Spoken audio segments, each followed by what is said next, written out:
vlogger naman na tayo. Ayan, content creator pala.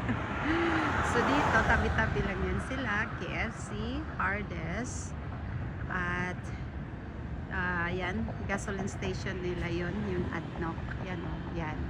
Yan ang gasoline station nila. Tapos dito sa kabila, may McDo. Ayan, walang Jollibee dito. Nasa city lang ang Jollibee. Wala dito. So ito, ano na, kumbaga, probinsya na to. Layo-layo na to sa city. More than 1 hour na ang binyahe ko makarating dito. Isang ano pa yun ha, hindi masyadong ma-stop-stop yung bus. So, yan.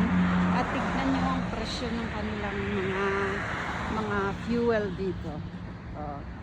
Ang presyo ng fuel nila ay 95 fils ang special at 98 fils ang super. So yan. 'Di ba? Ang mura lang kasi meron silang sariling petroleum company.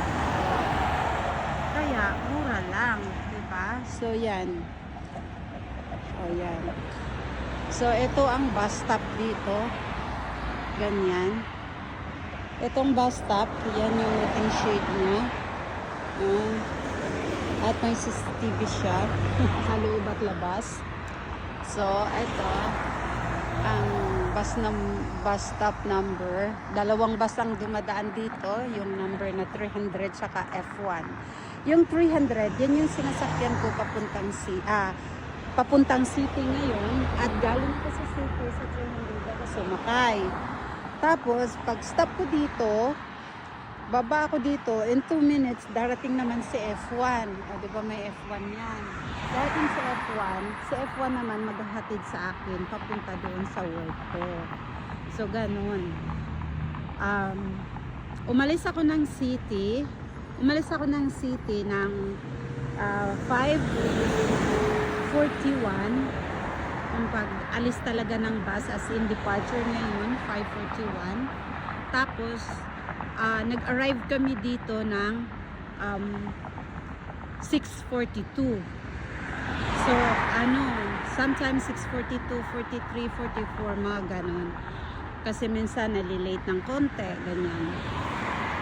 So ganon, nagbiyahe ako ng 1 oras. So, nag-depart ako sa city ng 5:41. Nag-arrive ako dito ng ang arrive ko ay 6:42. So 1 oras ako nagbiyahe city. Tapos sasakay ako dito ulit na alis ng 6:49 or 47 sometimes. Tapos darating naman ako dun sa work ko ng 7. Nakalagin ako 7:20 login ko.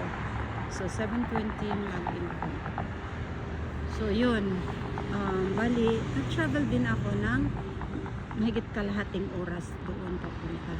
So yun yung travel time ko. Hindi kasali yung waiting time ha, kasi doon sa bus stop kasi may waiting time pa ako doon.